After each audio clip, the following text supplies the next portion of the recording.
Le chauffage, là, on peut pas l'augmenter, parce qu'il est pas... T'as l'électricien qui est là. Mais pourquoi ça fait claquer le... Je sais pas, mais... Parce qu'il fait froid, c'est dommage, il Ah travaille. oui, ce qui se passe l'année dernière.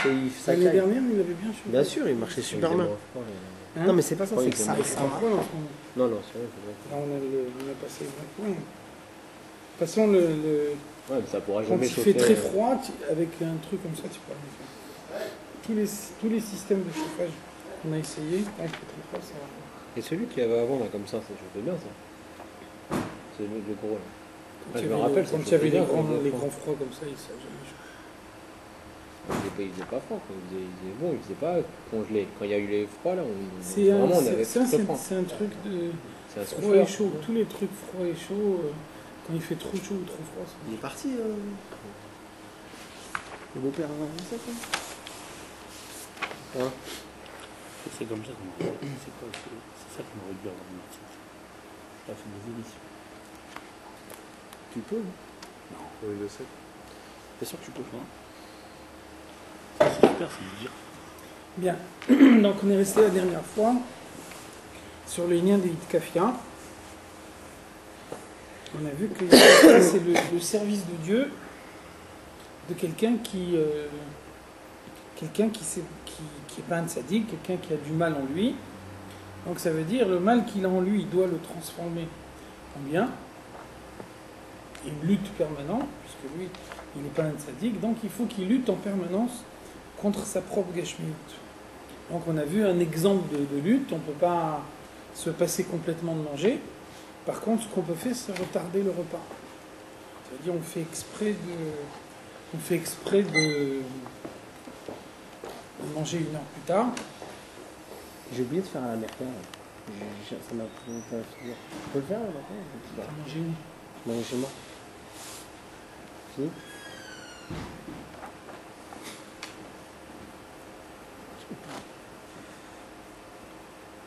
Stand-up. Ve'ita begmara, c'est pour ça la Gemara il nous dit Sha'a revi'it ma'achal kol adam, à la 4e heure. Donc ça veut dire la 4e heure, ça fait la 4e heure à partir du lever du jour. Donc ça veut dire ça fait 10-11 heures du matin. Sha'a revi'it, donc à la 4e heure, ma'achal kol adam. C'est l'heure du déjeuner de tout le monde. Sha'a shishit, la 6e heure, donc 2 heures plus tard, Ma'achal Talmidei Chachamim. C'est l'heure du repas des Talmidei Chachamim. Ça veut dire les Talmidei Chachamim, ils font exprès de prendre leur repas 2 heures après les autres, de façon à retirer l'emprise de la Gashmiyut sur leur propre personnalité. Ça veut dire Hayu Mar'ivi Matzmam Shte Sha'ot, ils s'affamaient pendant 2 heures. Les kavanazou dans ce but-là, dans le but d'affaiblir l'emprise de la Gashmiyut sur leur personnalité. Av shegam acharas uda ayulomdim kolayom. Donc les Talmidei Chachamim, c'est des gens qui étudient toute la journée. Donc on ne peut pas dire ils étudient que le matin, et donc ils retardent leur déjeuner de midi pour pouvoir étudier plus longtemps le matin. Eux, ils étudient toute la journée, donc ça veut dire quand ils ont fini leur repas, ils reviennent étudier. Donc de toute façon, ils ne perdent pas l'étude. Que ce soit avant le repas ou après le repas, ils étudient toute la journée. Donc ça veut dire, quand ils retardent leur repas de 2 heures, leur but, c'est pas d'étudier plus, leur but, c'est uniquement de lutter contre leur propre gashmiyut.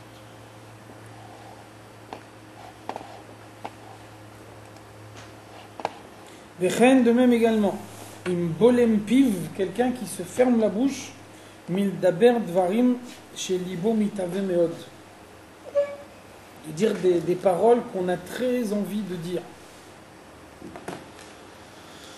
Donc ça veut dire, on ne parle même pas ici de paroles interdites ou de paroles qui ne sont pas bien, de paroles qui sont déplacées. On parle uniquement de paroles qu'un homme, quand il les prononce, il a un plaisir particulier de les dire. Mais Inyane Olam, par exemple, on raconte quelque chose qui se passe dans le monde, quelque chose qu'on a lu dans le journal, c'est-à-dire quelque chose qui n'a pas de signification profonde, mais donc on a vu quelque chose, on a été frappé avec cette chose-là. Et ça fait qu'on a un plaisir de raconter cette chose-là. Donc ça s'appelle également un plaisir matériel. Ça s'appelle également tirer un profit plus important que ce qu'on devrait faire normalement de Gashmiut. Donc ça veut dire, on raconte une histoire, pas une histoire de tzadikim, une histoire de la Torah, on parle d'une histoire courante, et en plein milieu, on s'aperçoit que finalement, on ne la raconte pas pour l'intérêt que ça va avoir pour le service de Dieu, on la raconte uniquement pour meubler à la conversation, parce qu'on aime bien raconter des histoires, on aime bien faire rire les gens, etc. Donc dans ce cas-là, en plein milieu de l'histoire, on se ferme la bouche, quitte à être ridicule devant les autres. Ça, c'est le même inyan que celui qui retarde son repas de façon à s'affamer lui-même, à diminuer l'emprise qu'il peut avoir sur la gashmiyut du monde. Donc quand il raconte une histoire qui n'est pas une histoire de la Torah et qu'il voit qu'il a un certain plaisir de ce qu'il raconte, alors peut-être qu'au début, quand il s'est mis dedans, il n'a pas pensé que... Mais quand il voit que ça lui procure vraiment un plaisir, alors il faut savoir se fermer la bouche au milieu. Donc, Bolempiv, il se ferme la bouche, Mildaber Dvarim Shelibo Mitave, plutôt que de dire des choses qui lui font plaisir, des paroles qu'il dit uniquement pour son propre plaisir. Les Dabram et Inyane Olam, quand il a envie de parler des choses du monde, toutes les choses qui n'ont pas d'intérêt profond, qui sont là uniquement pour raconter des histoires, meubler la conversation. Vechen Beyirure Marshafto. C'est la même chose également pour la pensée. Donc vous voyez que le Tanya, il nous donne 3 exemples. Les 3 exemples, c'est pensée, parole, action. Ça veut dire le vushim, les fouchés à nefesh. L'âme, elle a 3 vêtements.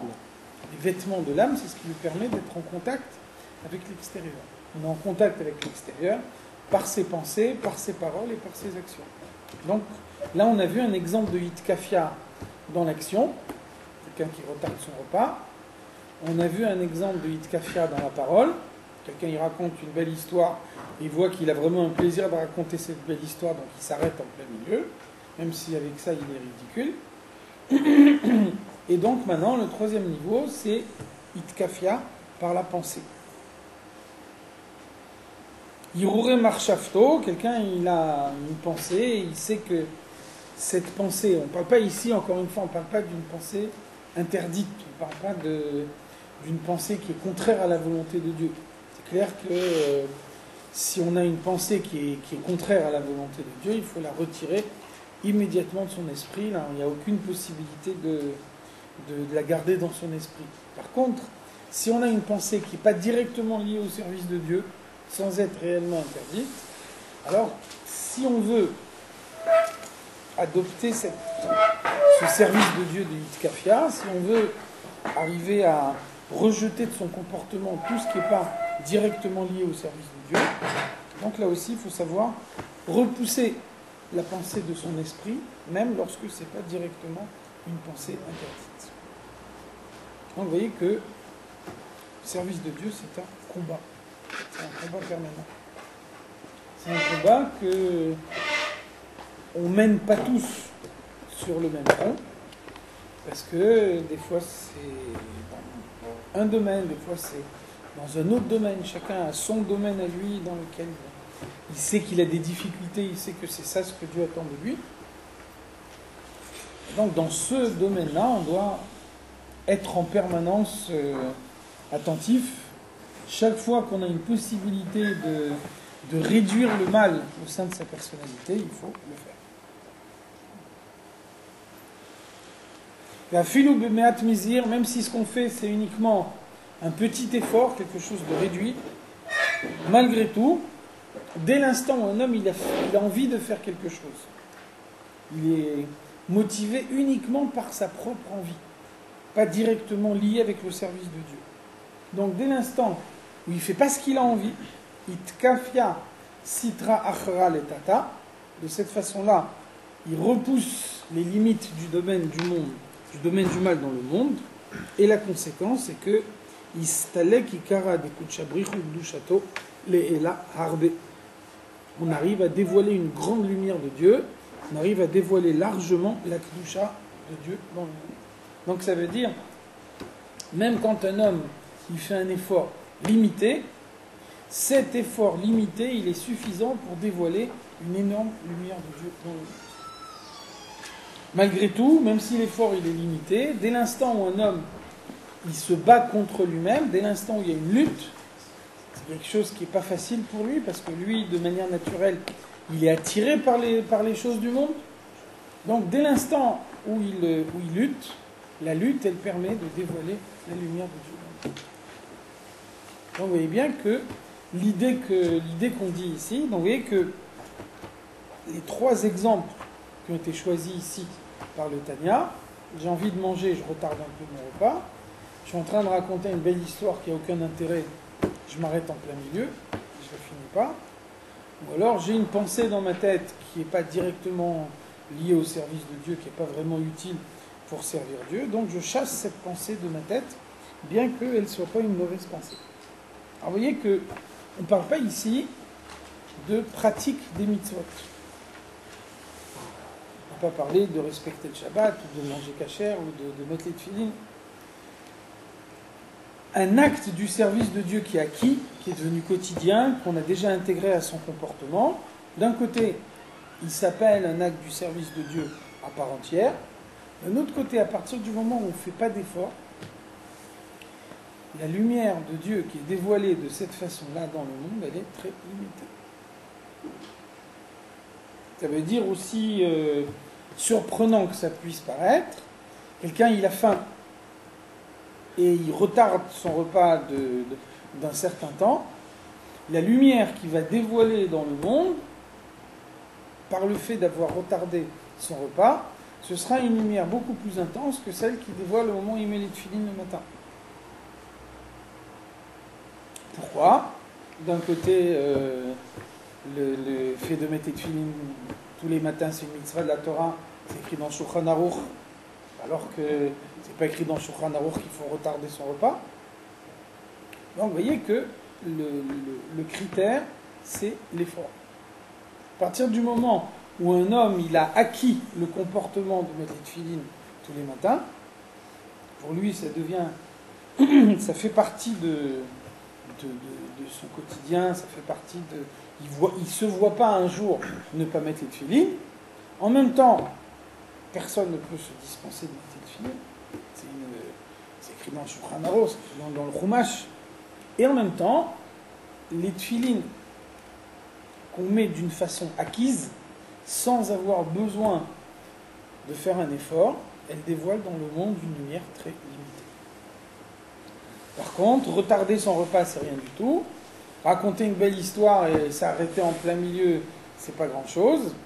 Et à partir du moment où on arrive à se vaincre soi-même, à partir du moment où on lutte, on fait quelque chose qui n'est pas naturel, alors de cette façon-là, on dévoile une lumière de Dieu beaucoup plus grande que celle des mitzvot. Donc c'est ça le service de Dieu. Servir Dieu, ça veut dire faire un effort. Servir Dieu, ça veut dire sentir qu'on lutte sur soi-même. Et plus on sent qu'on lutte, plus le service de Dieu il a une valeur. Donc il faut bien comprendre, ce n'est pas une idée qui est souvent évidente. Il faut distinguer la pratique de la Torah et mitzvot du service de Dieu. Ça veut dire on peut appliquer intégralement la Torah et les mitzvot, et pour autant, on n'aura pas servi Dieu. Parce que tout ce qu'on fait, on le fait d'une manière naturelle et sans effort. On va voir plus loin, la Gemara qui nous dit que qu'est-ce que c'est la différence entre quelqu'un qui sert Dieu et quelqu'un qui ne sert pas Dieu? C'est la différence qu'il y a entre celui qui révise son étude 100 fois et celui qui révise son étude 101 fois.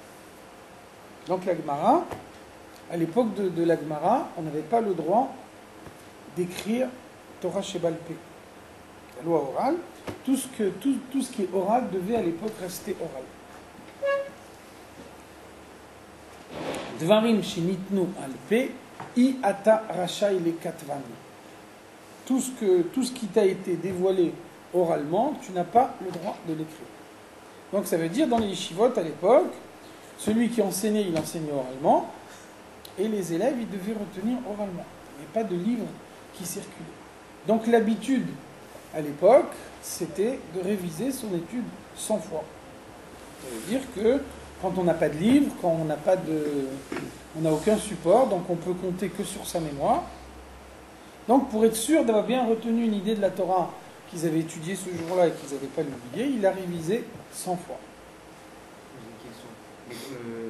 Ils révisaient, mais ils avaient un texte quand même s'il était Non. pas écrit. Non, il révisait sans texte. Ça veut dire qu'il y avait un maître qui donnait un enseignement oral, et eux, ils devaient mémoriser l'enseignement oral, et ensuite, ils révisaient l'enseignement oral qu'ils avaient reçu 100 fois. Et il n'y avait pas de texte. Et comment ça, alors, si d'un rave à l'autre, ça va pas être interprété d'une manière différente?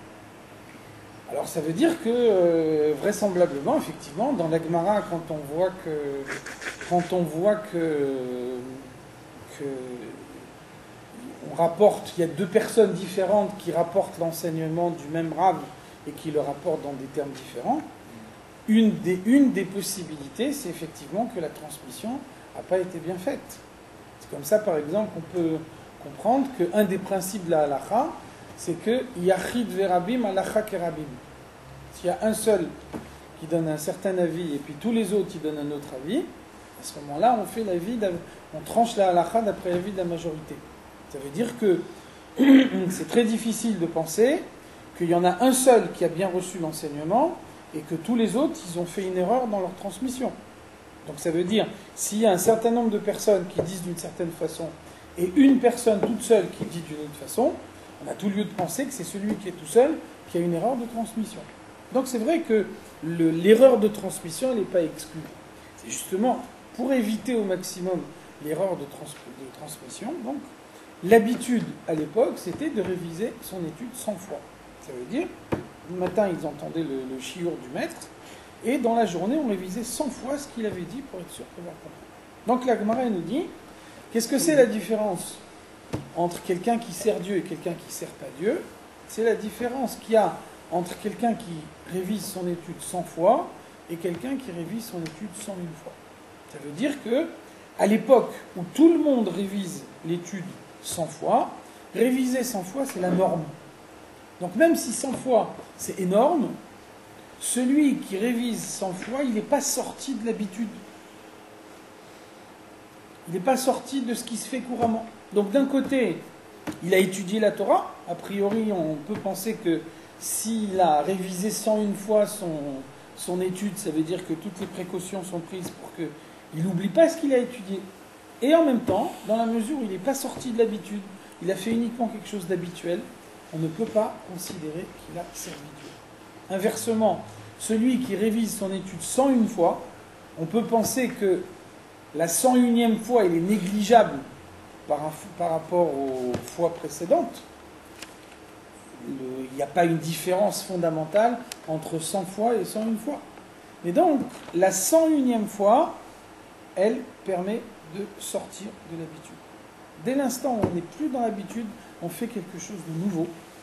On essaye d'introduire un effort supplémentaire. C'est cet effort supplémentaire qui est défini comme étant le service de Dieu. C'est pas si quelqu'un met les tefilines machinalement tous les jours, et un jour on fait Missaïm, on met une paire de tefilines à un juif. C'est-à-dire lui en fait il va dévoiler plus de lumière que nous ce qu'on fait tous les jours en vrai. Tout dépend, encore une fois, tout dépend de la difficulté qu'il a à les mettre. Si par exemple il ne l'aimait pas et que... Si quelqu'un... il n'y a pas longtemps d'un doute que... Machinalement c'est autre chose, ça veut dire machinalement ça c'est le degré d'investissement que toi tu peux avoir dans l'accomplissement de la mitzvah. Ça veut dire, toi tu t'es arrivé à un niveau où ça devient pour toi un comportement naturel de mettre tes tefilines chaque jour. Si un jour on te retirait tes tefilines, tu aurais une boule à la gorge. Ça veut dire que tu sens bien la nécessité de mettre tes tefilines chaque jour. Maintenant, sans doute, effectivement, quelqu'un que tu rencontres au Mifsaïm et qui n'a pas l'habitude de mettre les tefilines chaque jour, et quand tu lui proposes les mettre, sa réaction première, c'est de refuser. Et puis après, il décide à un moment de faire un effort, pour une raison ou pour une autre. Il se fait violence à lui-même et il accepte de mettre les tefilines, bien qu'au fond de lui, il n'a pas envie de les mettre. Sans doute, de cette façon-là, il dévoile une lumière beaucoup plus importante. Donc le critère, il est simple. Tout le critère du service de Dieu, c'est l'effort. Plus quelque chose demande un effort, et plus la lumière de Dieu qui se dévoile dans le monde en conséquence, elle est importante. Ça veut dire que toutes les mitzvot, elles sont identiques pour tout le monde. Chacun accomplit la mitzvah de la même façon. Et en même temps, la mitzvah, elle est différente. Chacun accomplit une mitzvah d'une façon qui lui est propre. Parce que les difficultés de l'un ne sont pas les difficultés de l'autre. Et donc, là où quelqu'un a une difficulté, où il arrive à surmonter ses difficultés, à accomplir quand même la mitzvah, de cette façon-là, il aura servi Dieu beaucoup plus que celui qui le fait naturellement, sans avoir besoin de faire un grand effort. Après, on verra après dans le Tanya. Le Tanya, il cite même un autre exemple, l'exemple des ânes, pour montrer que quelque chose de tellement dans la nature du monde qu'on voit ça même chez les animaux. Le Tanya, il nous dit, c'est écrit dans la Gemara que quand on loue un âne pour 10 parsa, pour 10 km, ça coûte un zouz. Et puis quand on le loue pour parcourir 11 km, ça coûte 2 zouzim. Alors comment c'est possible que le 11e kilomètre, à lui tout seul, il coûte autant que les 10 km précédents? Donc c'est parce que le 10 km, 10 par ça, c'est la distance normale qu'un âne y parcourt chaque jour. Donc ça veut dire, tant que la distance qu'on fait parcourir à cet âne, c'est moins que 10 par ça, on ne lui demande pas un effort particulier. Il fait ce qu'il a l'habitude de faire chaque jour.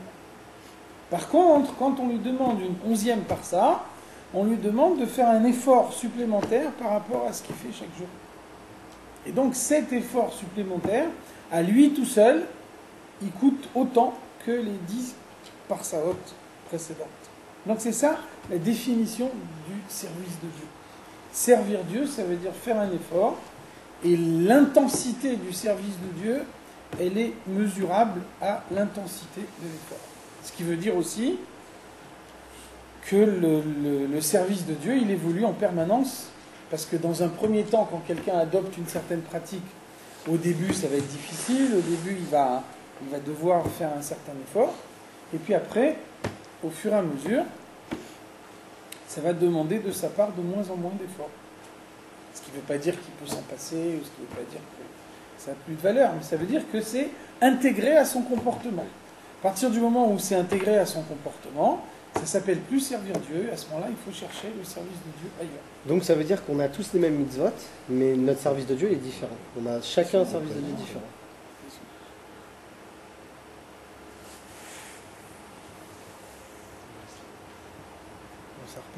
Au Mikdush Azou, et donc de la sainteté de Dieu, de la lumière de Dieu qu'on dévoile dans le monde matériel et dans tous les mondes spirituels grâce à l'effort qu'on fait pour servir Dieu. Nim Shechak Kdusha Eliona ala Adam Lemata. Un homme reçoit de cette façon-là une Kdusha importante pour lui-même. Les Sayeo Siyua Rav Veatsum, qui lui apportent une aide immense, des forces immenses, les avodato idbarer, pour pouvoir servir. Donc ça c'est l'explication de la Mishnah qui nous dit mitzvah goreret mitzvah, avera goreret avera.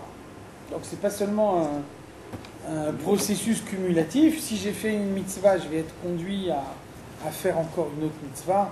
Si je fais une avera, je vais être conduit à faire encore une autre avera. C'est pas uniquement ça ce que ça veut dire.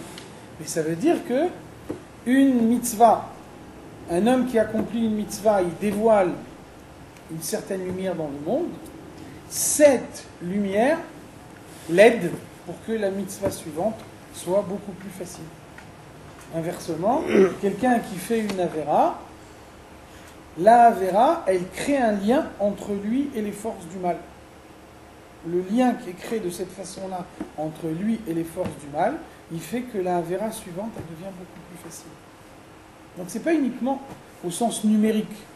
On rentre dans un processus et après on s'habitue à ce processus. C'est pas uniquement ça. Ça veut dire que chaque mitzvah prépare la mitzvah suivante. Et chaque avera prépare la avera suivante. Donc un homme, il fait quelque chose qui demande un grand effort de sa part. Il va dévoiler une grande lumière dans le monde. Et cette lumière va lui permettre, va faire en sorte que les mitzvot suivantes qu'il accomplisse, il arrive à les accomplir plus facilement. Par exemple, le Harizal, il dit Anizhar mi masheu chametz bepesach, quelqu'un qui ne consomme même pas une poussière de chametz à Pesach, muftach lo shelo yechta kol hashana. Il a la certitude de ne pas faire des avérotes toute l'année. Donc le rabbi demande, ça veut dire quoi? Ça veut dire qu'on lui retire son libre arbitre. Ça veut dire que parce que à Pessah il n'a pas mangé du chametz, pendant toute l'année il n'a plus le choix de faire les avérotes. Donc c'est exactement ce que le Tanya nous explique ici. Ça ne veut pas dire que la avéra elle est impossible. On ne lui retire pas son libre arbitre. Il conserve la possibilité de faire des avérotes toute l'année. Mais donc, le fait qu'il a accompli avec un scrupule particulier la mitzvah du chametz, ça lui apporte une certaine protection, ça lui apporte une lumière supplémentaire qui fait que tout au long de l'année, au moment où il y a une avéra qui se présente à lui, il est protégé par le fait qu'il a mangé du chametz à Pessah. Donc encore une fois, on ne lui retire pas son libre arbitre, donc il peut très bien continuer à faire des avérotes toute l'année, mais le fait qu'il a fait un effort particulier, Pessah c'est de façon générale une mitzvah difficile, et arriver à même pas manger une poussière de chametz masheu à Pessah, c'est très difficile. Donc si quelqu'un est arrivé à faire cet effort-là, l'effort lui-même, la lumière que cet effort dévoile dans le monde, la kedusha qui est dévoilée dans le monde grâce à son effort, fait qu'il est plus protégé. Quand après il est plus protégé, la avéra elle n'est pas impossible, mais elle est plus difficile à faire. Donc c'est ça l'utilité du service de Dieu pour l'homme, service de Dieu au sens de effort. Chaque fois qu'un homme fait un effort, d'abord il dévoile une lumière dans le monde dont le monde a besoin pour exister. Le monde il existe que parce que en permanence un homme dévoile la lumière de Dieu dans le monde. Le monde il a été créé par la lumière de Dieu. Au début, pendant les 6 jours de la création, Dieu a créé le monde avec sa lumière. Pour que le monde puisse se maintenir, il faut rajouter en permanence de la lumière dans le monde. Comme quand on allume du feu avec du bois, au fur et à mesure que le bois il se consume, pour maintenir le feu, il faut rajouter en permanence du bois. Donc de la même façon, le monde il est créé avec la lumière de Dieu, et donc pour que le monde il se maintienne, il faut que on rajoute en permanence la lumière de Dieu dans le monde. Chaque fois qu'un homme fait un effort pour le service de Dieu, la lumière qu'il dévoile est une lumière beaucoup plus intense. Donc qui fait vivre le monde, qui maintient le monde beaucoup plus que la lumière habituelle des mitzvot. Et puis, ça c'est la dimension du monde. Deuxième dimension, c'est la dimension personnelle. Ça veut dire que, puisque c'est cet homme-là qui a dévoilé cette lumière dans le monde, alors c'est lui qui va en bénéficier le premier. Grâce à lui, une lumière de plus a été dévoilée dans le monde, donc Dieu il va faire en sorte que ce soit lui qui bénéficie le premier de cette lumière. Elle va venir l'aider dans son service de Dieu, lui rendre plus facile des choses que jusqu'à maintenant, elles ont été plus difficiles. C'est valable également dans l'autre sens. Un homme, il fait une avéra. Au moment où il fait une avéra, il prend la lumière de Dieu et il l'enferme dans les forces du mal. Enfermer la lumière de Dieu dans les forces du mal, ça veut dire rendre les forces du mal plus fortes que ce qu'elles devraient être normalement. Dieu, il a créé les forces du mal avec juste suffisamment de force pour qu'elles puissent faire respecter le libre arbitre par les hommes. Si maintenant, un homme utilise son libre arbitre pour faire le mauvais choix, ça veut dire que s'il avait fait le bon choix, il aurait dévoilé une certaine lumière dans le domaine de la Kedusha. Par le fait qu'il a fait le mauvais choix, toute cette lumière, au lieu d'aller dans le domaine de la Kedusha, elle va dans le domaine des clipotes, elle va dans le domaine du mal. Donc, de la même façon, on a vu tout à l'heure dans la Kedusha, il y a une conséquence pour le monde et il y a une conséquence pour l'homme. C'est la même chose ici. Si un homme fait une avéra, alors il renforce les clipotes, il renforce les forces du mal. Ça veut dire que les forces du mal peuvent attaquer les hommes beaucoup plus fortement que si la avéra n'avait pas été faite. Donc ça, c'est une des explications de Kol Israël à Revim Zelazé. Tous les juifs ont une responsabilité collective.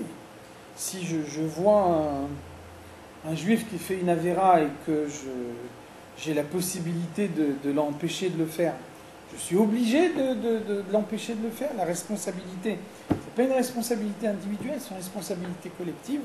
Pourquoi est-ce que la responsabilité est collective? C'est parce que si ce juif fait une avéra, par sa avéra, il va enfermer la lumière de Dieu dans les clipotes, et à ce moment-là, les clipotes, elles ne seront pas renforcées uniquement pour lui, elles seront renforcées pour le monde entier. Dans le monde entier, les forces du mal vont attaquer plus fortement parce qu'un seul juif a fait une avéra. Donc le mal est renforcé dans le monde entier, et comme on a dit tout à l'heure à propos de la Kedusha, si on dévoile une lumière dans la Kedusha et que la Kedusha elle est renforcée, alors celui qui a contribué à dévoiler cette lumière dans la Kedusha, c'est lui qui bénéficie en premier de cette lumière. Donc il est aidé dans son service de Dieu, il est aidé dans tout ce qui se passe dans le monde. Chaque fois qu'il a besoin d'une bénédiction, on la lui accorde plus facilement, etc. C'est la même chose dans l'autre sens. Si on renforce les clipotes, on renforce le domaine du mal, alors celui qui a contribué à renforcer les clipotes, il est servi le premier. Ça veut dire que lui, il sera attaqué beaucoup plus durement que les autres. Quand il voudra faire une mitzvah, y compris dans d'autres domaines que la Avera qu'il a faite. Quand il voudra faire une mitzvah, il aura plus de mal que les autres. Quelque chose de la Torah que les autres comprennent plus facilement, lui, il le comprendra plus difficilement. Parce que la Klippa l'attaque. Parce que par sa Avera, il a introduit des lumières dans la Klippa. Donc quand la Klippa, elle attaque le monde, alors elle attaque à lui en premier lieu, puisque c'est lui qui a renforcé la Klippa. Donc c'est ça tout le domaine du service de Dieu. Alors comment il arrive à faire tchouva par exemple, quelqu'un il fait tchouva du jour au lendemain, comment c'est possible? Si toute sa vie il a fait des avérotes et tout, du jour au lendemain il fait des tchouva, avec toutes les avérotes qu'il a fait. C'est toujours possible, ça veut dire que, au contraire, justement, c'est ça la base de l'explication du Tanya. Un homme, il a deux âmes. Il a une âme divine, il a une âme animale. Ça veut dire que si on avait une seule âme, si Dieu nous avait créé avec une seule âme, à ce moment-là, on aurait pu imaginer qu'à un certain moment, un homme, il a fait suffisamment de avérotes pour que pour lui, la tchouva devienne impossible. Il a suffisamment plongé son âme dans le mal pour qu'il ait atteint un point de non-retour. Par contre, un homme, il a deux âmes. Il a une âme divine qui n'intervient que pour les mitzvot, et il a une âme animale qui n'intervient que pour les avérotes. Donc ça veut dire, même quelqu'un qui a fait énormément de avérotes, et donc il a une énorme âme animale qui encercle complètement l'âme divine et qui l'empêche de se révéler dans la personnalité. Ça n'empêche qu'à l'intérieur de ce carcan, l'âme divine, elle est intacte. Donc la tchouva, elle vient, elle casse le carcan. Quand on a cassé le carcan, l'âme divine, elle est intacte. Donc, du jour au lendemain, il peut recommencer à faire Torah Mitzvot. C'est toute la raison pourquoi un homme, il a été créé avec deux âmes. Le fait d'avoir deux âmes, ça lui laisse la possibilité de faire tchouva à tout moment. Quand quelqu'un fait tchouva, on a dit tout à l'heure, il y a toujours deux dimensions. Il y a la dimension du monde et il y a la dimension de l'homme. C'est valable également pour la tchouva. Quelqu'un qui a fait tchouva, il se libère de l'emprise du mal qu'il a sur lui à titre personnel, et également pour le monde, toutes les lumières de Dieu qu'il a enfermées dans les forces du mal par ses avérotes, au moment où il fait tchouva, il les libère. Donc, quand il libère ses lumières, il affaiblit les forces du mal, et il affaiblit les forces du mal pour lui-même et pour le monde entier.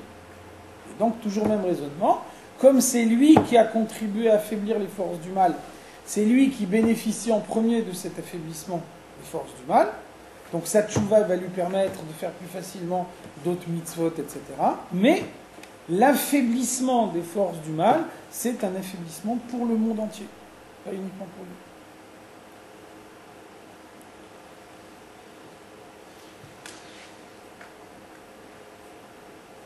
Ça, c'est- Oui. si tous les juifs ils faisaient pas d'Averot, alors à ce moment-là, il y aurait plus de force du mal dans le monde.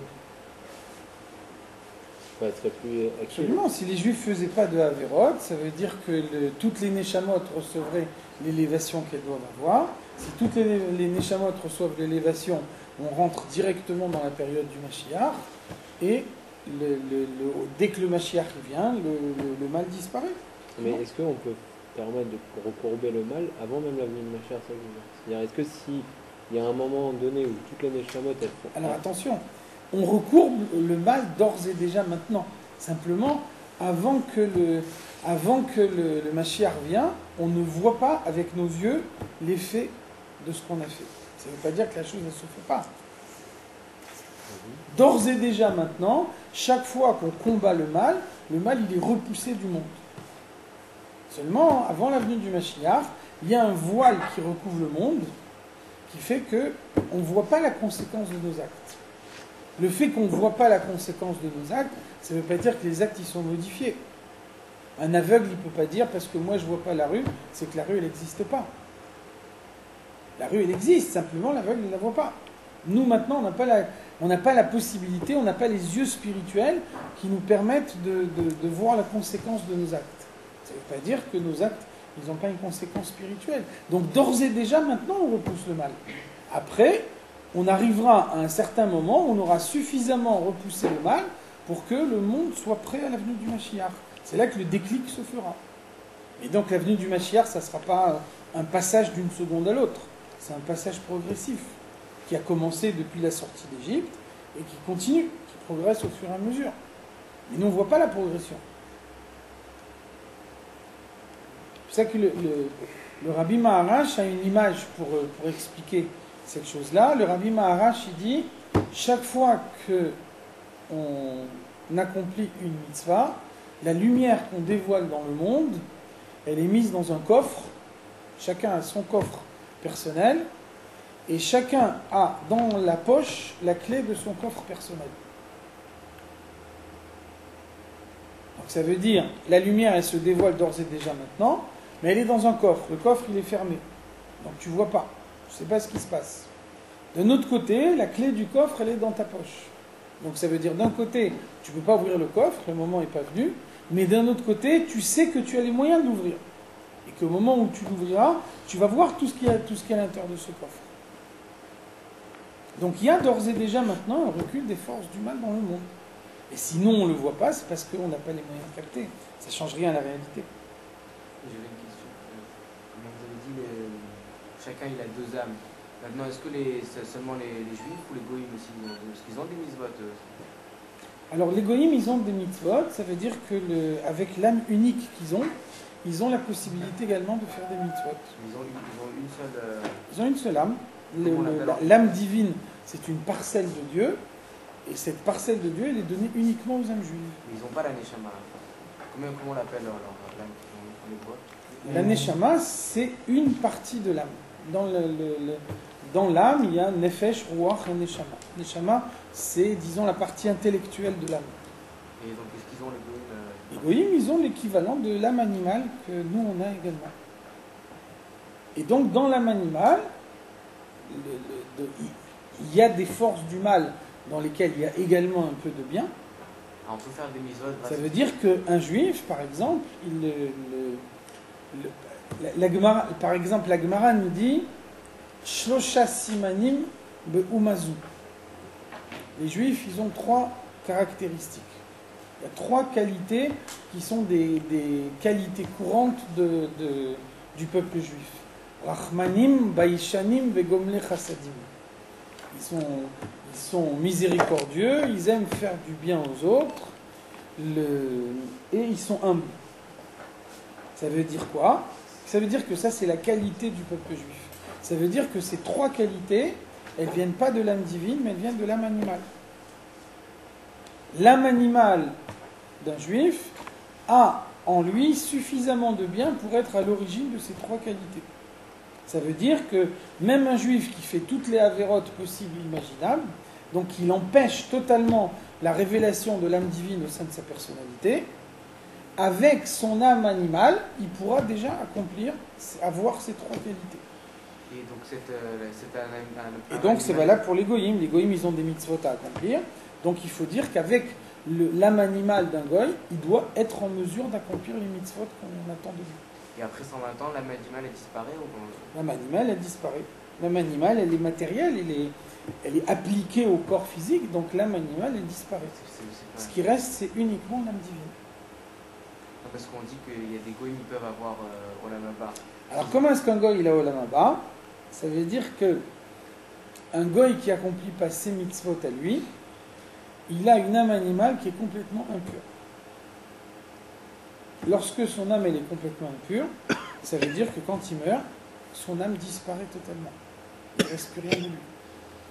Si maintenant, un goï il accomplit pleinement toutes ses mitzvot, à ce moment-là, on lui retire l'âme qui est entièrement mal, et on lui donne à la place une âme dans laquelle il y a un peu de bien.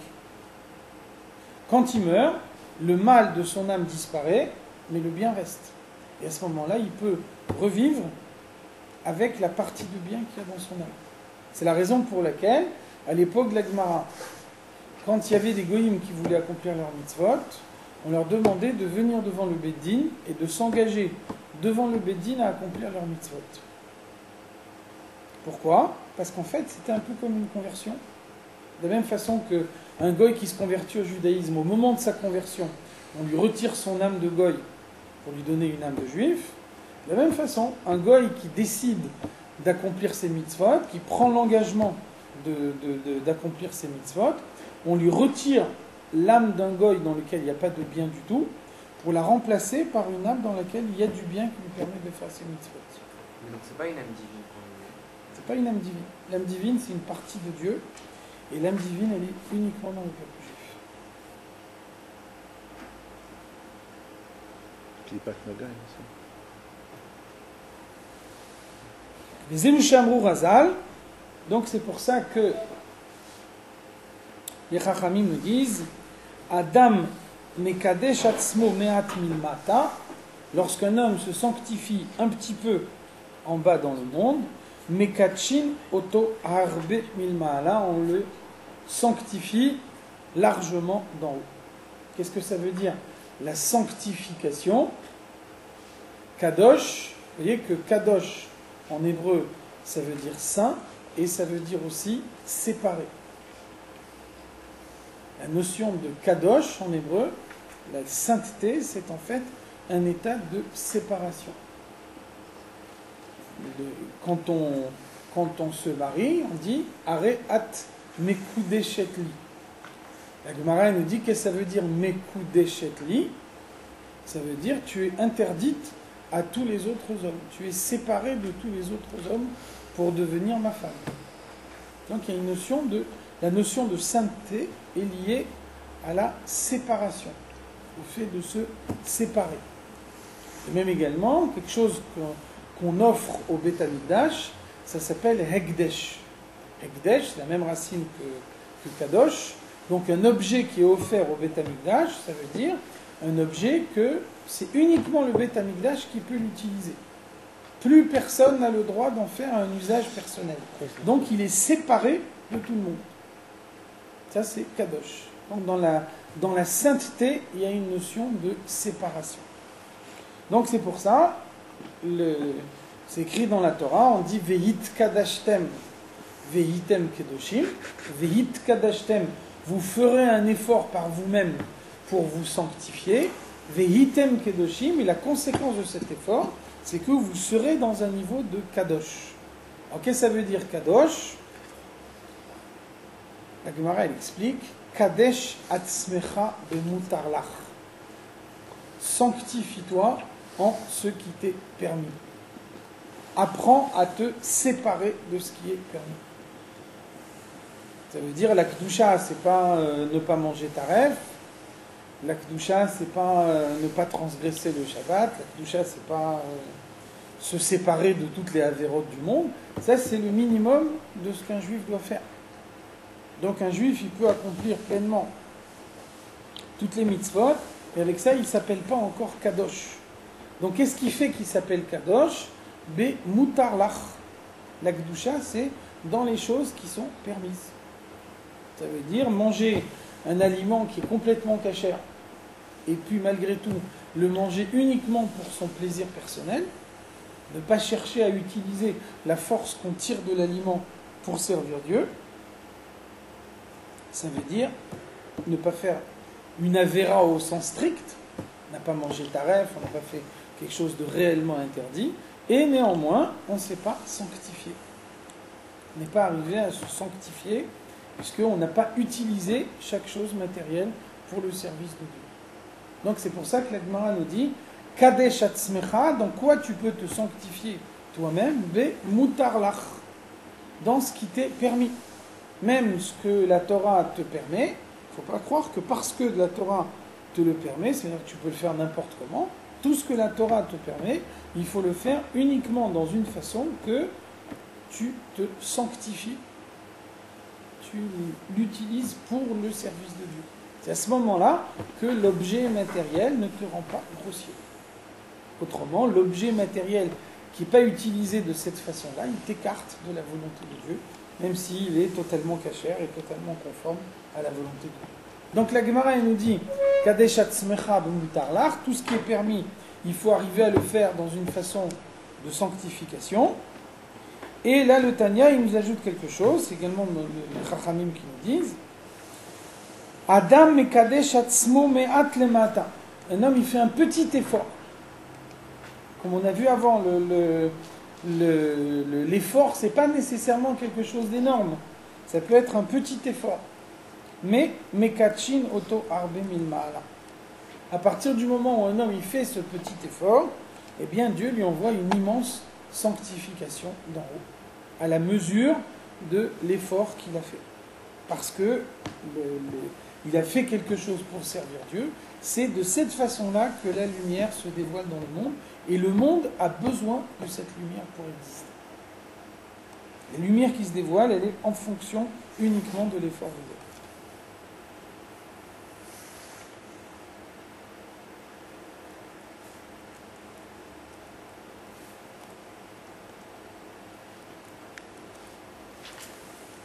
Donc on a dit avant, il y a un parcours individuel, il y a aussi un parcours de chaque époque.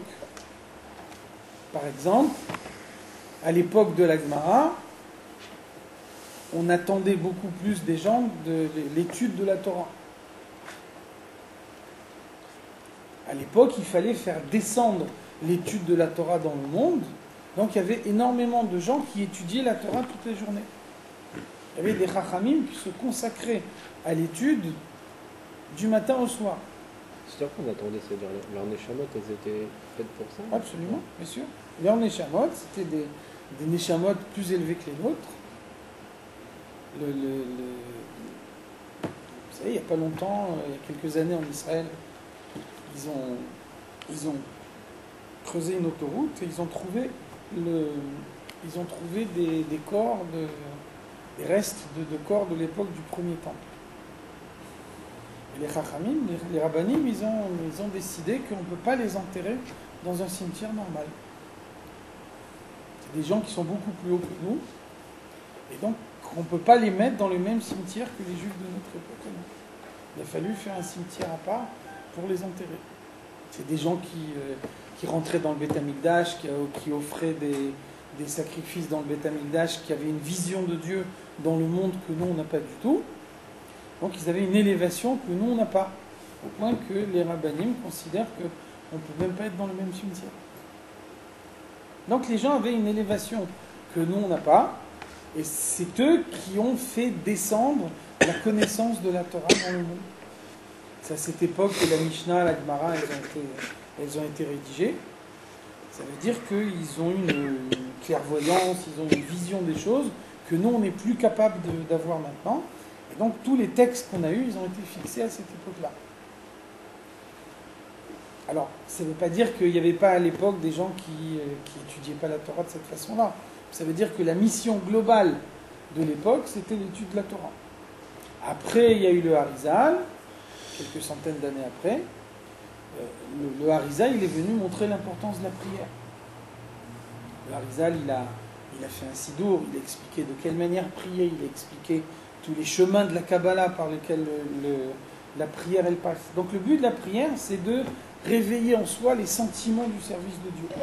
Ça veut dire que là, on est descendu d'un cran, et donc la mission globale du monde, c'était de réveiller en soi les sentiments du service de Dieu. Donc ça ne veut pas dire qu'on n'étudiait plus, ça ne veut pas dire que l'étude était devenue moins importante, mais ça veut dire que la mission primordiale de cette génération-là, c'était cultiver le sentiment.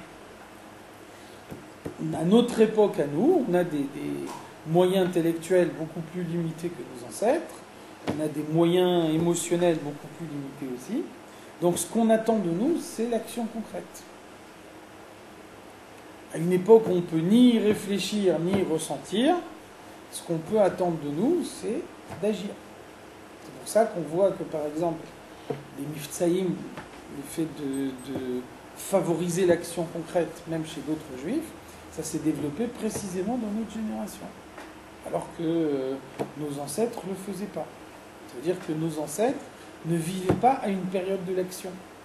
Nous, on vit à une période de l'action, et donc nous, on est obligé de développer des nouvelles méthodes d'action qui n'existaient pas à l'époque de nos ancêtres, parce qu'à l'époque, ce n'était pas la phase essentielle du service de Dieu.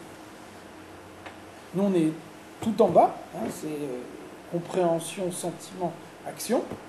Donc, on est obligé de multiplier tout ce qui concerne l'action concrète pour terminer l'exil et faire venir le Mashiach. Donc, vous voyez qu'il y a toujours deux dimensions. Il y a la mission globale de la génération, et ensuite, dans cette mission globale de la génération, il y a une mission spécifique à chacun. Ça veut dire qu'à une époque où la mission globale de la génération, c'est l'étude de la Torah, on peut penser que telle personne doit plutôt étudier telle partie de la Torah, alors que tel autre, il doit étudier telle autre partie. Quand la mission globale de la génération, c'est de développer les sentiments du service de Dieu, alors on peut penser qu'un, il doit développer plutôt son amour de Dieu, l'autre, il doit développer plutôt sa crainte de Dieu. Alors, quand vous dites la mission globale, c'est-à-dire en fait à l'époque ils auraient pu ramener Mashiach en étudiant juste la Torah en fait. C'est ça? Qu'est-ce que ça veut dire? Ça veut dire que d'un côté, on nous dit le Mashiach il peut venir lorsque le monde il aura été entièrement transformé. D'un autre côté, on a une mitzvah de croire que le Mashiach il peut venir d'une seconde à l'autre. Donc ça veut dire, même nos ancêtres qui vivaient à l'époque où la mission de la génération c'était d'étudier la Torah, ou bien c'était de ressentir des sentiments, le Mashiach il pouvait venir aussi à l'époque. Alors qu'est-ce que ça veut dire? Comment est-ce que le Mashiach il pouvait venir à l'époque alors que la venue du Mashiach elle est liée à la transformation du monde, transformation concrète, matérielle, et qu'à l'époque la transformation concrète elle n'avait pas encore été faite. Alors ça veut dire que à n'importe quel moment, Dieu il peut intervenir dans le processus pour compléter tout ce qui n'a pas été fait. C'est pour ça que le Mashiach peut venir d'une seconde à l'autre. À n'importe quel moment, Dieu peut décider que le Mashiach il vient maintenant et que tout ce qui manque, c'est Dieu lui-même qui l'introduit dans le monde. Simplement, quand c'est fait par les hommes, c'est mieux fait que quand c'est fait par Dieu. Parce que justement, le monde il a été créé pour que ce soit fait par les hommes. Donc ça veut dire, Dieu il crée un monde pour que les hommes ils agissent. Et les hommes ils agissent pas et c'est Dieu qui doit compléter. En quelque sorte, c'est un échec pour Dieu. Si par contre, Dieu il crée un monde pour que les hommes ils agissent, et que les hommes ils agissent effectivement, et que c'est l'action des hommes qui permet d'aboutir au résultat, là on peut dire que Dieu il a gagné. On peut dire que la raison pour laquelle Dieu a créé le monde a effectivement été obtenue.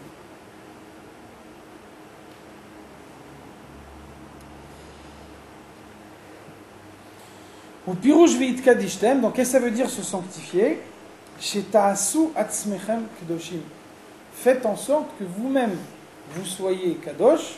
Ça veut dire que la kedusha, elle ne vient pas uniquement d'en haut.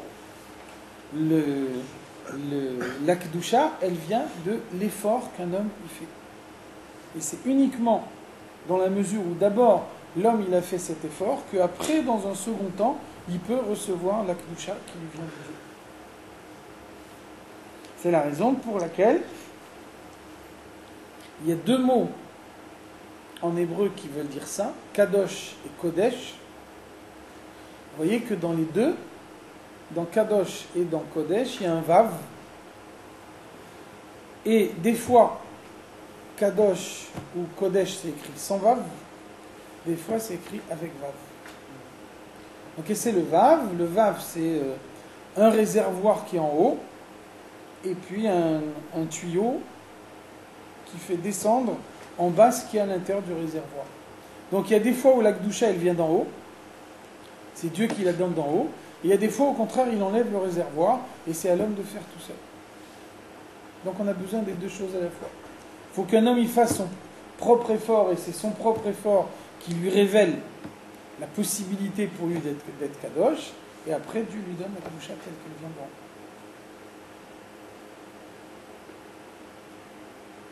Klomar, av shebehemet, eno kadosh ou mouvdan mesitra achra. Donc le Tanya, il nous dit malgré tout, c'est clair que c'est un abus de langage. Kadosh, on a dit avant, kadosh ça veut dire séparé. Séparé, ça veut dire complètement séparé. Une femme qui se marie, elle est complètement séparée des autres hommes que de son mari. Un objet qui est offert au Beth Amikdash, il est complètement séparé de tous les autres usages que l'usage du Beth Amikdash. Malheureusement, un homme qui lutte contre le mal, il n'est pas séparé du mal. On a vu avant que la lutte contre le mal, elle dure toute la vie. À aucun moment, on peut dire, ça y est, j'ai terminé le combat. Donc en fait, ici, Kadosh est employé au sens figuré. À aucun moment, on peut dire, je me suis complètement débarrassé de l'emprise du mal.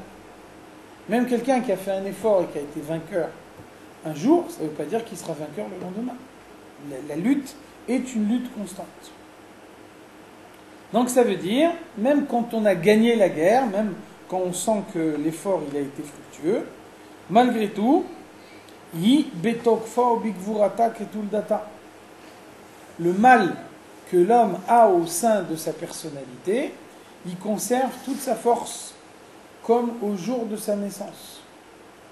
Qu'on précise au jour de sa naissance, parce qu'on a vu que l'âme divine, elle rentre dans le corps qu'au moment de la Mila. Et elle prend réellement possession du corps au moment de la Bar Mitzvah. Donc ça veut dire, le jour de la naissance, il n'y a que l'âme animale. Il n'y a que le mal dans la personnalité de l'homme.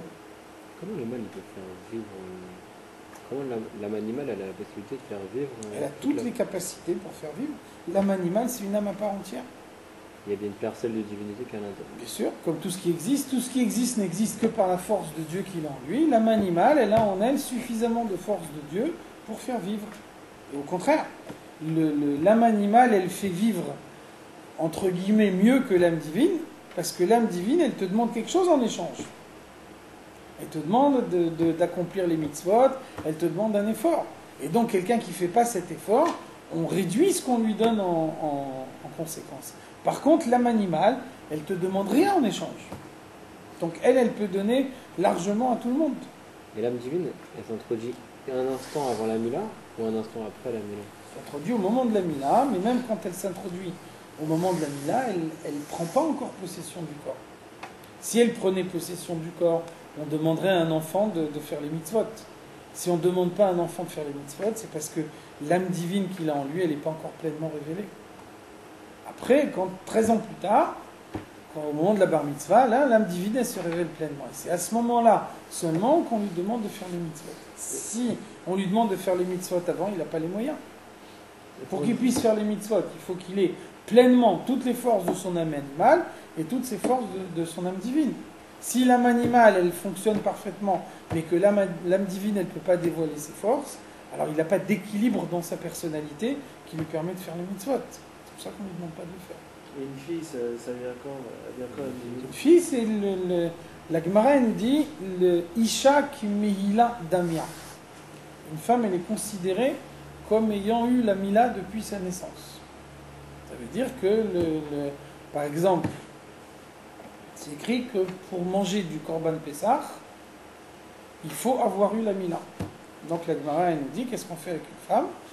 Et la Gemara conclut qu'une femme, elle est considérée comme ayant eu la mila depuis le jour de sa naissance. Ça veut dire que ce qui se passe au moment de la mila pour un garçon, ça se passe dès l'instant de la naissance pour une fille. Et donc, comme l'âme divine, elle rentre plus tôt en elle, donc elle se dévoile aussi plus tôt. C'est pour ça qu'un garçon, il fait sa bar mitzvah à 13 ans, alors qu'une fille, elle fait sa bat mitzvah à 12 ans. L'âme divine, elle est rentrée plus tôt, donc elle peut aussi se dévoiler plus tôt.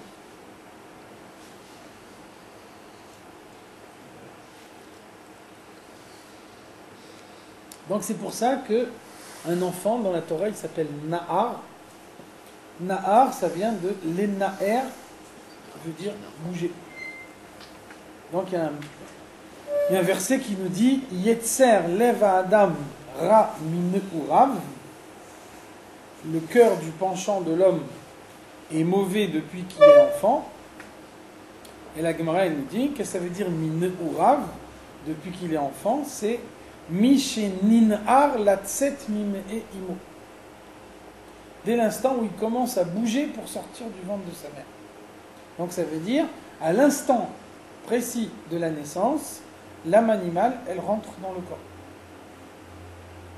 Et donc ce que le Tanya nous dit ici, c'est que la puissance de l'âme animale au moment de la naissance, au moment où elle est toute seule, il n'y a rien en face d'elle, donc elle peut s'installer partout, faire ce qu'elle veut. Cette puissance-là, l'âme animale va la garder toute sa vie. À aucun moment on peut se débarrasser du mal. Même si quelqu'un maîtrise le mal qu'il a dans sa personnalité, le fait qu'il le maîtrise aujourd'hui, ça ne veut pas dire qu'il le maîtrisera demain. À aucun moment le combat ne s'arrête. Tant qu'un homme il est vivant, il se bat. Il lutte contre le mal. Et même s'il est arrivé à quelque chose de parfait aujourd'hui, ça ne lui donne aucune garantie que demain ce sera parfait également. A fortiori, quelqu'un qui lutte et qui emporte la victoire, puis après il se dit ça y est, j'ai suffisamment lutté, maintenant je sais que, on peut être sûr que dès l'instant où il arrête de lutter, il retombe. La lumière s'affaiblit en fait, on se recache. C'est pour ça qu'on dit, que chez Zekam Zenofel, on donne exemple de deux lutteurs, deux boxeurs. Quand il y en a un qui est debout, il y a l'autre qui est par terre. Mais ça veut dire qu'il y en a en permanence un qui est debout et un qui est à terre. Ça veut dire que si un il tombe, l'autre se relève aussitôt. Dès l'instant où l'effort il diminue, le mal il recommence. Donc il n'y a pas de moyen de se débarrasser du mal.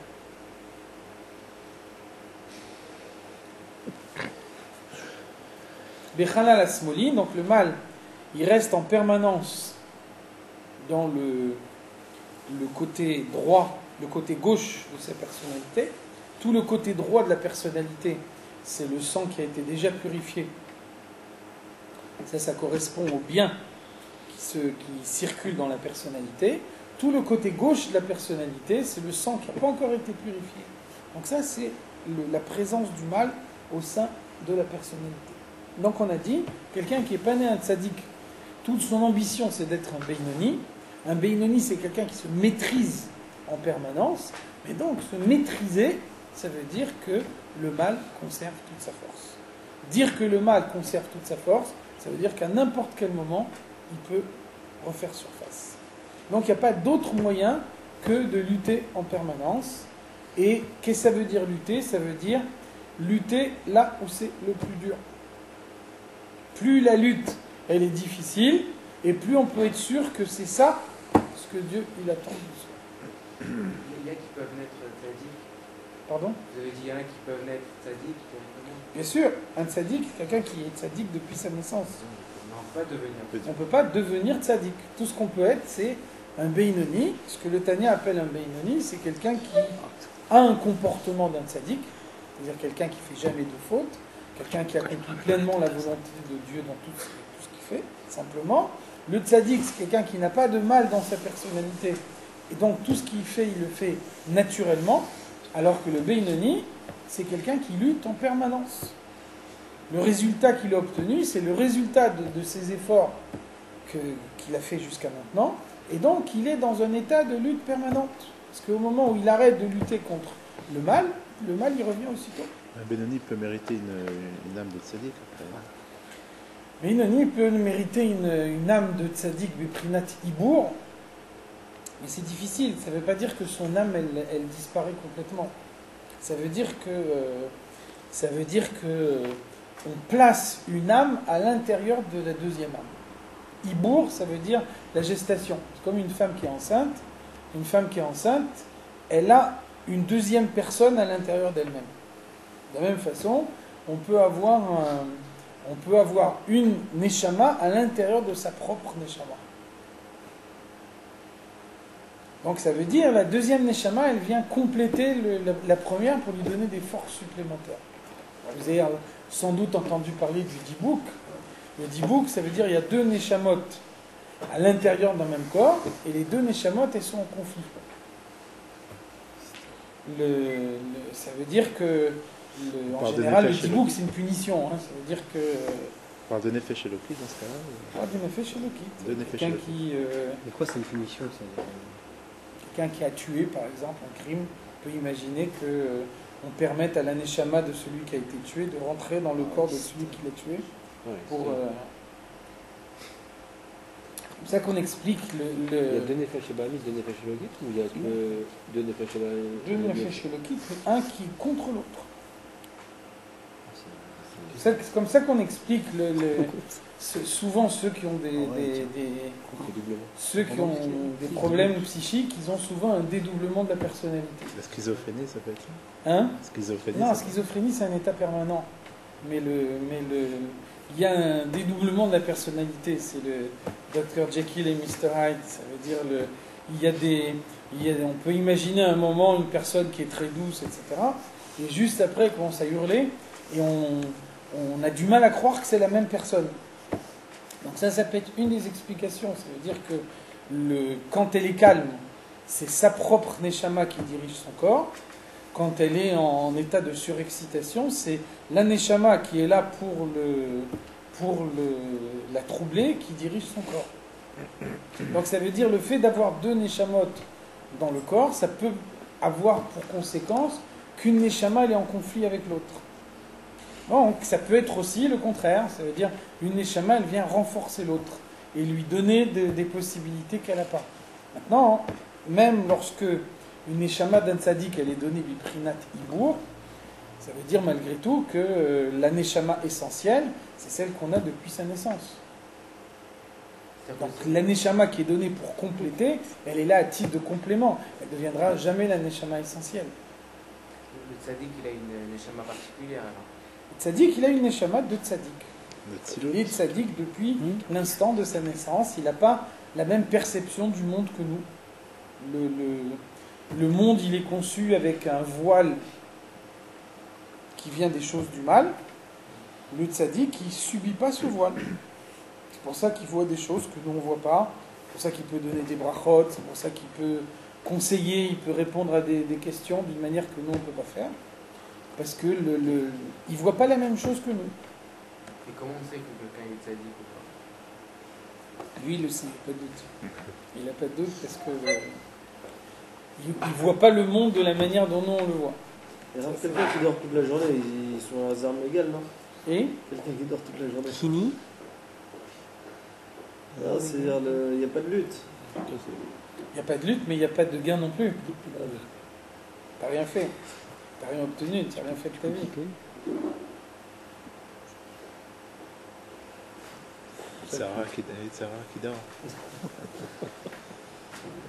Ou alors il est tellement éveillé qu'il te fait dormir. Et pas nous appartenir. Donc ça veut dire, même quelqu'un, l'idée elle est importante, hein, même quelqu'un qui a totalement maîtriser son Yetzer Hara, malgré tout, le Yetzer Hara se trouve en lui dans toute sa force. Rak chez Kovesh Yitzro, Omekadesh Atzmo. Simplement, il s'est sanctifié lui-même, et la conséquence, c'est que son Yetzer Hara, il est maîtrisé. Et maîtrisé, ça veut dire qu'à n'importe quel moment, il peut refaire surface. Donc, il ne faut surtout pas croire qu'il a disparu. Vehitem Kdoshim, donc on a dit le pasouk c'est Vehit Kadishtem, Vehitem Kdoshim. Vehit Kadishtem, vous vous sanctifierez vous-même par votre propre effort. Il n'y a que votre effort qui peut vous sanctifier, ce n'est pas quelque chose qui vient d'en haut dans un premier temps. Par contre, une fois que Vehit Kadishtem, une fois que vous vous êtes vous-même sanctifié, alors à ce moment-là, Vehitem Kdoshim, là Dieu il vous donne la Kdusha qui vient d'en haut. Klomar, Sofo Liot Kadosh Mouvdal Behemet Measitra Achra. À force, en s'habituant à servir Dieu, en essayant de dépasser toutes les difficultés, d'aller de plus en plus en avant dans le service de Dieu. Donc ça veut dire, il y a des choses qu'au début elles sont difficiles, après elles vont devenir plus faciles. Donc on va mettre la barre plus haut, au fur et à mesure on va monter de plus en plus. Et c'est de cette façon-là qu'on arrive à la Kedusha véritable. Donc la Kedusha, c'est quelque chose qui se construit palier par palier. Al-Yadeh Shemekatshim Oto Arbi Milma'ala. Comment est-ce qu'on fait pour gravir les échelons au fur et à mesure? Donc pour ça, Dieu il donne les forces au fur et à mesure. Chaque fois qu'un homme il passe une étape, Dieu lui donne les forces nécessaires pour passer à l'étape suivante. Et c'est comme ça que toute sa vie, il peut franchir des étapes les unes après les autres. Ou Mesayimoto les Garcho Milibo Mehat Mehat. Donc on lui vient en aide pour chasser le mal de son cœur. Mais donc vous voyez bien l'expression qu'on dit ici. Mehat Mehat. Petit à petit, petite étape par petite étape, il chasse le mal de lui de plus en plus. Mais il n'arrivera jamais à le chasser complètement. Il progresse dans le service de Dieu. Des choses qui hier étaient difficiles, ça devient pour lui de plus en plus facile. Donc il sent qu'il progresse, il sent qu'il avance, il sent qu'il fait un pas en avant. Et malgré tout, le mal, il est toujours là. Et le mal, il peut à n'importe quel moment reprendre le dessus. Donc en même temps, on sent qu'on avance, en même temps, on sent qu'on fait reculer le mal. Et puis en même temps, on sent qu'on ne pourra jamais se débarrasser complètement du mal dans sa personnalité. Est-ce que c'est parce que le mal s'est affaibli ou est-ce que parce qu'on s'est renforcé? Parce que d'un côté, on dit que le mal, il reste toujours dans sa main. Il n'est ni affaibli ni renforcé, le mal, il est identique. Non, pas, simplement, il est pas qu'il soit maîtrisé. renforcé. Est-ce qu'on peut dire que le mal soit affaibli ou est-ce qu'on peut dire parce qu'en fait, on est renforcé de façon extérieure? C'est pas... On est plus fort que le mal. On est renforcé par soi-même. Oui. Le renforcement qu'on fait sur soi-même, il permet de maîtriser le mal. Mais maintenant, maîtriser le mal, ça ne veut pas dire modifier le mal. Donc c'est ça ce qu'on a vu avant. On a cité le pasouk Ve'asuni Matamim. Il y a deux façons de servir Dieu. Le tzaddik qui n'a pas de contact avec le mal, lui, quand il est en confrontation directe avec le mal, il n'est pas touché par le mal. Donc lui, il peut agir à l'intérieur du mal pour essayer de le transformer. Ça, l'exemple qu'on donne toujours dans la Chassidoute, c'est Moshe Rabbeinu qui va voir le pharaon. Donc ça veut dire Moshe Rabbeinu, c'est le sommet des forces de la Kedusha, et le pharaon, ça représente la matérialisation la plus forte du mal qu'on peut avoir à l'époque. Et donc, ils sont l'un en face de l'autre, ils sont en train de dialoguer, un il parle, l'autre il lui répond, et Moshe Rabbeinu, il n'est pas du tout taché par le pharaon. Donc c'est lui qui va arriver petit à petit à transformer l'Égypte, etc., jusqu'au moment où il aura brisé le mal complètement du pharaon. Quelqu'un qui n'est pas un tzaddik, il ne peut pas faire ça. Donc ça veut dire, celui qui n'est pas un tzaddik, on ne lui demande pas de briser le mal, il n'est pas capable de le faire. Donc tout ce qu'il peut faire, c'est le maîtriser. Donc quand on dit maîtriser, maîtriser ça veut dire deux choses. Maîtriser, ça veut dire le mal ne s'exprime plus du tout dans la personnalité. C'est pour ça qu'il peut avoir un comportement identique à celui du tzaddik, c'est que le mal n'a plus son mot à dire au sein de sa personnalité. Mais d'un autre côté, maîtriser, ça veut dire qu'à n'importe quel moment, il refait surface. Donc il n'y a pas de résultat définitif. Tout ce qui a été obtenu, ça peut être entièrement remis en cause du jour au lendemain. Parce que Donc pas- le seul moyen d'obtenir le résultat, c'est de se maintenir en état de lutte permanente. Et Il n'y a pas d'autre moyen. quelqu'un qui fait des choses involontairement, c'est considéré comme une avéra. Ou ça devient une culpa. Ah, tu vois bien qu'à l'époque du Beth Amikdash, par exemple, quelqu'un qui a transgressé le Shabbat involontairement, on lui demande d'apporter un korban dans le Beth Amikdash. Un korban, tu vas acheter une vache, ça coûte cher. Ça veut dire que malgré tout, offrir un korban dans le Beth Amikdash, c'est quand même quelque chose d'important. Ça veut dire que quelqu'un qui a transgressé le Shabbat Beshogeg, il n'a pas voulu le faire. Malgré tout, si il n'avait pas laissé le mal s'installer dans sa personnalité, il n'aurait jamais transgressé le Shabbat, même Beshogeg. Le ressenti, Il aurait ressenti la sainteté du Shabbat, il ne serait pas venu à un Chilul Shabbat. Par exemple, on a vu la dernière fois, Hirur et Avera, Kashim et Avera. D'un côté, on ne peut pas condamner quelqu'un pour une mauvaise pensée. D'un autre côté, les mauvaises pensées, elles sont beaucoup plus destructrices de la personnalité qu'une action concrète. Qu'est-ce que ça veut dire ? Ça veut dire que, par exemple, quelqu'un il va être assis chez lui toute la journée en pensant dans sa tête que à des choses interdites. D'après l'application stricte du Shulchan Aruch, il n'a rien fait d'interdit. Il n'a pas fait une action concrète pour laquelle le Beddin des hommes pourrait le condamner. Malgré tout, en réfléchissant toute la journée au mal, il s'est habitué au mal. Ça veut dire qu'il transgressera beaucoup plus facilement Beshogeg, le Shabbat suivant. Alors maintenant, est-ce que tu peux dire qu'il est vraiment Shogeg ? C'est vrai qu'il n'avait pas l'intention de transgresser le Shabbat. D'un autre côté, s'il n'avait pas laissé toutes ces mauvaises pensées ressasser dans sa tête pendant tout ce temps-là, il n'en serait pas venu à transgresser le Shabbat. Donc c'est sûr qu'on n'est pas au même niveau de gravité qu'une transgression du Shabbat en conscience. Mais néanmoins, quelqu'un qui transgresse le Shabbat Beshogeg, on ne peut pas dire que ce n'est pas du tout de sa faute. Il a laissé un terrain propice se développer en lui. Sinon ça ne se serait pas passé.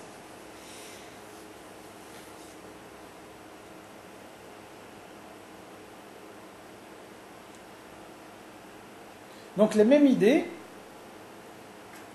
pour conclure sur une comparaison, nous dit dans la Chassidoute, qu'est-ce que c'est que la Emouna ? Ça veut dire la Emouna.